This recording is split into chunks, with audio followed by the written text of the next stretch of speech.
বিয়ের পূর্বে কোনো মেয়ের গায়ে হাত দিবি না ভাই আমার, খবরদার। বিয়ের পূর্বে কোনো মেয়ের সাথে কথা বলবি না, খবরদার। তোর যোগ্যতা নেই ওর সাথে কথা বলার। তুই কে রে? বামন হয়ে চাঁদের দিকে হাত বাড়াবি না। আমার বোনরা চাঁদ। ওয়াল্লাহি যেদিন ইসলামী শাসন আসবে, যেদিন ইমাম মেহেদী আসবে, যেদিন ঈসা আলাইহিস সালাম আবার আসবে, ওনার বন্ধের উপর যারা হাত দেবে উনি হাত কেটে ফেলবে। তুই বামন হয়ে চাঁদের দিকে হাত বাড়াইস না। আমার বোনরা চাঁদ। ইসলাম মেয়েদেরকে চাঁদ বলেছে আর তোকে বামন বলেছে। বেটা তুই বেটা ছেঁড়া খাতায় শুয়ে লাখ টাকার স্বপ্ন দেখিস, বিয়ের আগে মেয়ের গায়ে হাত দিস? তোর সাহস কত? তোর সাহস কত?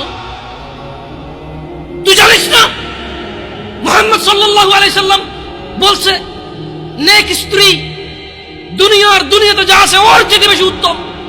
তুই কি করে ওর গায়ে হাত দিস বিয়ের আগে? তোর সেই যোগ্যতা আছে বল?